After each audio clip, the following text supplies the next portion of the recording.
Hello दोस्तों, आप सभी को मेरा सादर प्रणाम। जय देवभूमि उत्तराखंड, जय हिंद, वंदे मातरम, जय सिया राम, जय बजरंगबली।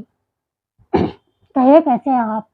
आशा करती हूँ आप सभी लोग स्वस्थ होंगे, मस्त होंगे और अपने परिवार के साथ अपने जीवन में व्यस्त होंगे। दोस्तों, सबसे पहले तो आप सभी को सर्व पितृ अमावस्या की, पितृ विसर्जन की हार्दिक शुभकामनाएं। सभी पितृदेवों को साष्टांग दंडवत प्रणाम।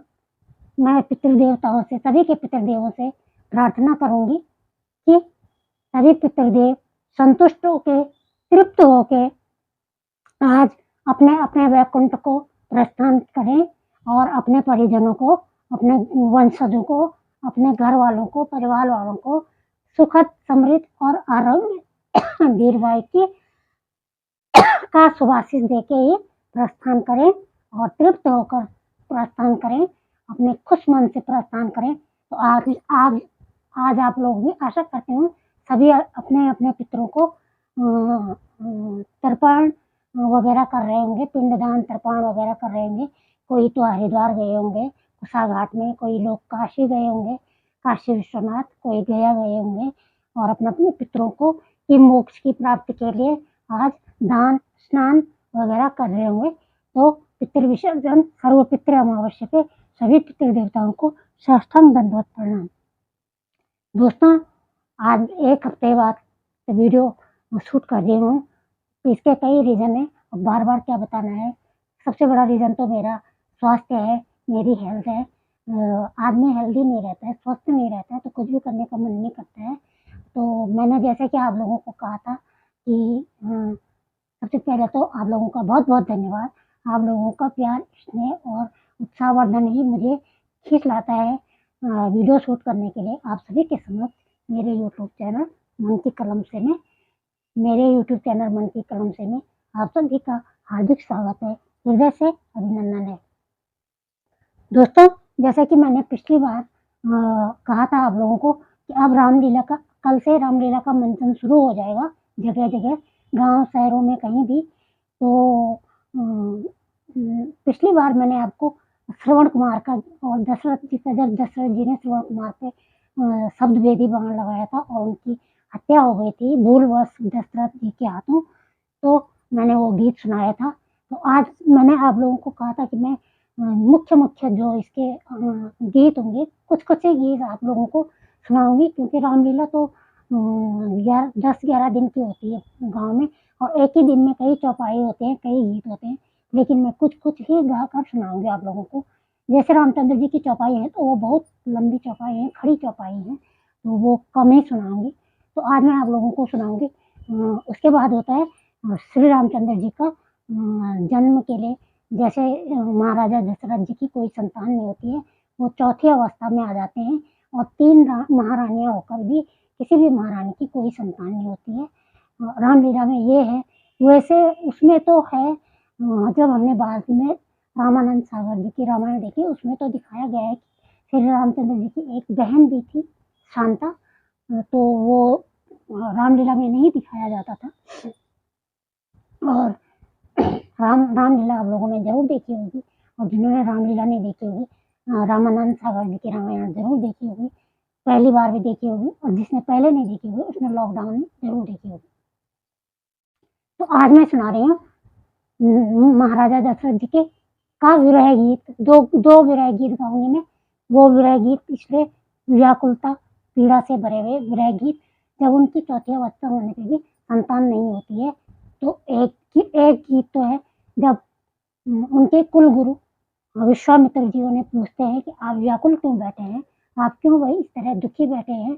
तो एक वो है, और एक उनके राज्य मंत्री, जो उनके राज्य में मंत्री थे सुमंत, वो पूछते हैं, एक उनके साथ है। तो पहले मैं सुनाती हूँ। विश्वामित्र जी ने जब पूछा कि हे राजन, आप इस प्रकार से व्याकुल क्यों बैठे हैं, तो राजा दशरथ क्या कहते हैं बता, ये आप लोगों को सुनाती हूँ ये विरह गीत। तो वो कहते हैं, क्या कहूँ ए गुरु जी मैं अपनी व्यथा, क्या कहूँ ए गुरु जी मैं अपनी व्यथा, मुझे औलाद का गम सताता रहा, मुझे औलाद का गम सताता रहा। क्या कहूँ ए गुरु जी मैं अपनी व्यथा, क्या कहूँ ए गुरु जी मैं अपनी व्यथा, मुझे औलाद का गम सताता रहा, मुझे औलाद का गम सताता रहा। हर तरफ से हुई ना उम्मीदें मुझे, हर तरफ से हुई ना उम्मीदें मुझे, अब जमाना जवानी का जाता रहा, अब जमाना जवानी का जाता रहा। क्या कहूँ ए गुरु जी मैं अपनी व्यथा, क्या कहूँ ए गुरु जी मैं अपनी व्यथा, मुझे औलाद का गम सताता रहा, मुझे औलाद का गम सताता रहा। जो जवानी थी ढल ढल के जाने लगी, जो जवानी थी ढल ढल के जाने लगी, अब अवस्था बूढ़ा देखी आने लगी, अब अवस्था बूढ़ा देखी आने लगी। क्या कहूँ ए गुरु जी मैं अपनी व्यथा, क्या कहूँ ए गुरु जी मैं अपनी व्यथा, मुझे औलाद का गम सताता रहा, मुझे औलाद का गम सताता रहा। घर में होता मेरा जो एक भी पुत्र, घर में होता मेरा जो एक भी पुत्र, तो ना होता मेरा तो ना होता, तो ना सुना होता मेरा आबाद घर, तो ना सुना होता मेरा आबाद घर। घर में होता मेरा जो एक भी पुत्र, तो ना सुना होता मेरा आबाद घर। क्या कहूँ ए गुरु जी मैं अपनी व्यथा, क्या कहूँ ए गुरु जी मैं अपनी व्यथा, मुझे औलाद का गम सताता रहा, मुझे औलाद का गम सताता रहा। जय सिया राम, जय बजरंगबली, जय श्री राम दरबार। दोस्तों, तो ये था विरह गीत। जब गुरु विश्वामित्र ने व्याकुलता का कारण पूछा महाराजा दशरथ का, तो उनको तो उन्होंने ये जवाब दिया। फिर सुमंत ने भी यही प्रश्न पूछा उनको, जो उनके मंत्री थे सुमंत, तो उन्होंने भी यही पूछा, तो मंत्री जी को उन्होंने किस तरह जवाब दिया वो गीत भी मैं आपको सुनाती हूँ।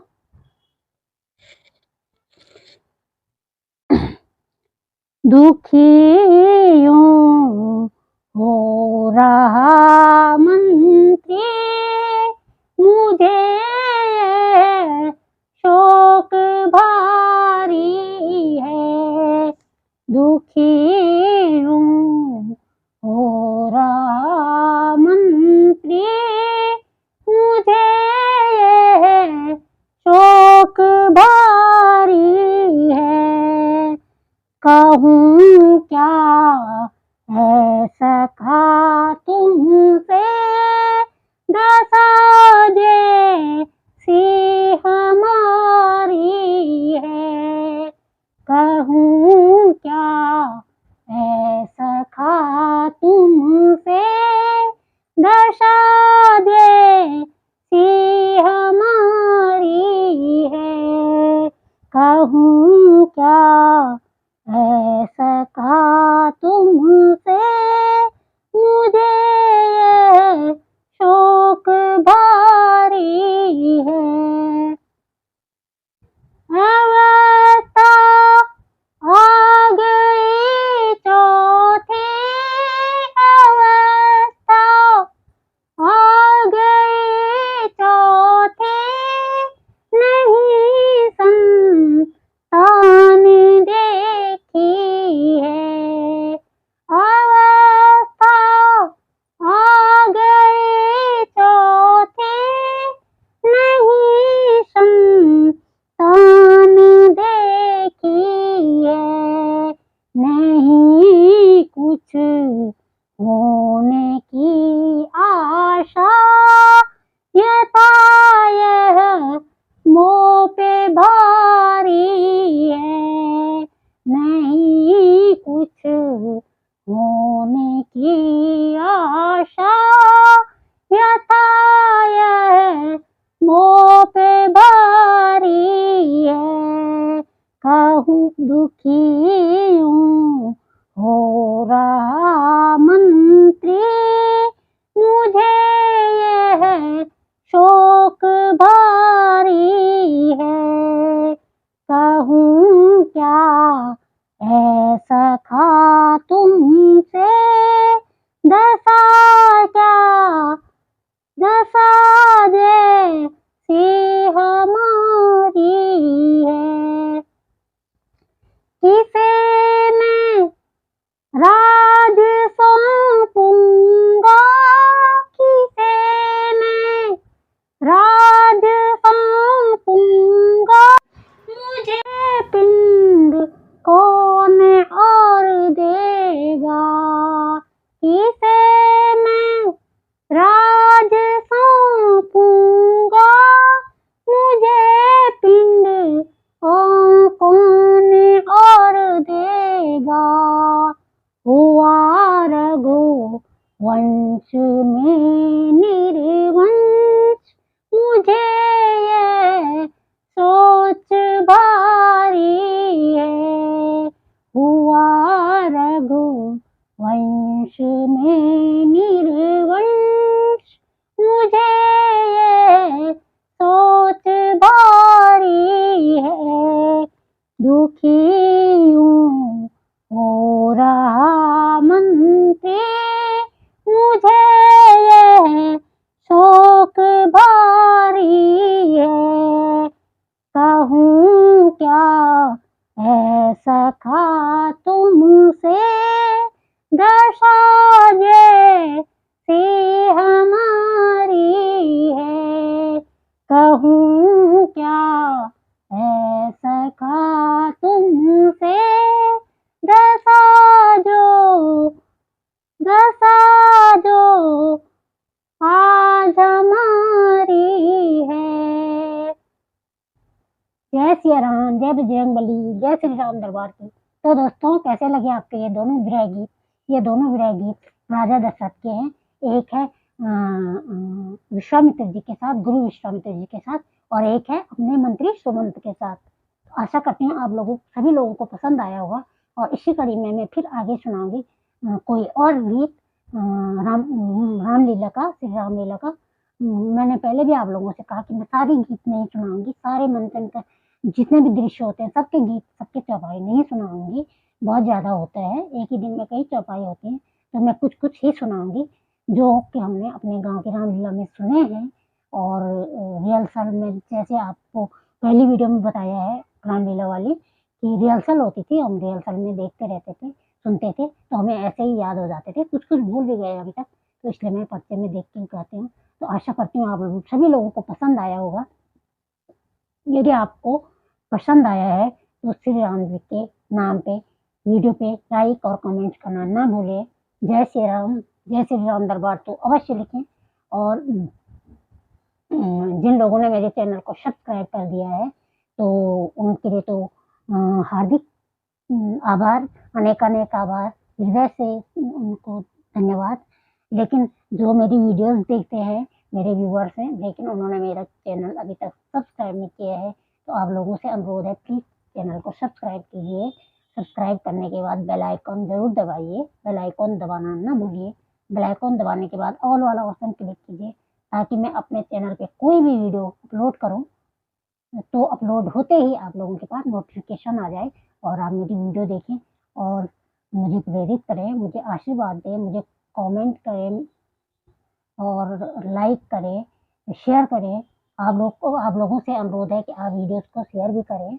लिंक मेरा जो डिस्क्रिप्शन में मेरा लिंक है उसको शेयर भी कीजिए अपने ग्रुप्स में, व्हाट्सएप ग्रुप में, पूरे फेसबुक ग्रुप में, इंस्टा में, कहीं भी। हो सकता है किसी को मेरी वीडियो पसंद आ जाए और कोई सब्सक्राइब कर दे।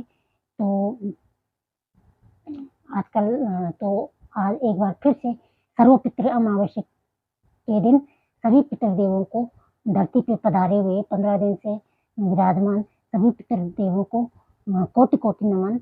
और आज उनसे यही प्रार्थना एक बार फिर से करना चाहूँगी, वे तृप्त होकर, संतुष्ट होकर, खुश होकर अपने-अपने वैकुंठ को प्रस्थान करें और अपने परिजनों के ऊपर आशीर्वाद बनाए रखें और ताकि उनके परिजन उनको हर साल, हर वर्ष, हर उसमें उनको यूँ ही तृप्त करते रहें, यूँ ही उनकी मोक्ष प्राप्ति के लिए हर धर्म कर्म का कार्य करते रहें। तो चलिए आज के लिए इतना ही, फिर मिलूँगी आपको एक रामलीला का एक गीत चौपाई कुछ भी लेकर के। आशा करती हूँ मैं आप लोगों को कोशिश तो करूँगी, प्रयास तो करूँगी बहुत जल्दी मिलूँ। और वीडियो लेट अपलोड करने के लिए, लेट डालने के लिए मैं एक बार फिर से मुझे खेद है और फिर से आप लोगों से क्षमा चाहती हूँ। मेरी कई अपनी पर्सनल वो है प्रॉब्लम्स हैं, तो कुछ स्वास्थ्य से रिलेटेड, कुछ पारिवारिक, कुछ कई मेरी समस्याएँ हैं, तो आशा करती हूँ आप लोग समझ पाएँगे। तो फिर मिलती हूँ आपको एक नई वीडियो के साथ कुछ नया लेके, वो भी रामलीला से संबंधित। तो चलिए रामलीला से संबंधित भी हो सकता है और माता रानी के भजन कीर्तन भी हो सकते हैं, क्योंकि कल से शारदीय नवरात्रि भी शुरू होने वाले हैं। तो आप सभी को शारदीय नवरात्रि की अग्रिम शुभकामनाएँ। माता रानी खुशी-खुशी आपके घर में, आपके मंदिर में माता रानी का शुभागमन हो और 9 दिन तक माता रानी आपके मंदिर में विराजमान रहे। वैसे तो हमेशा ही विराजमान रहे और माँ आदिशक्ति का सभी के घर में हार्दिक स्वागत है। शुभागमन के हार्दिक अभिनंदन है। तो आप सभी को शारदीय नवरात्रि की हार्दिक शुभकामनाएँ। तो इसी के साथ मैं करती हूँ आज की वीडियो का समापन। तो आप लोग स्वस्थ रहिए, मस्त रहिए, तंदुरुस्त रहिए, हँसते रहिए, मुस्कुराते रहिए और गुनगुनाते रहिए। पॉज़िटिव रहिए और पॉज़िटिव सोचिए और अपनों का ख्याल रखिए, अपना ख्याल रखिए। तो चलिए मिलते हैं फिर एक नई वीडियो के साथ कुछ नया लेके, तब तक के लिए जय देवभूमि उत्तराखंड, जय हिंद, वंदे मातरम। आप सभी को मेरा सादर प्रणाम। जय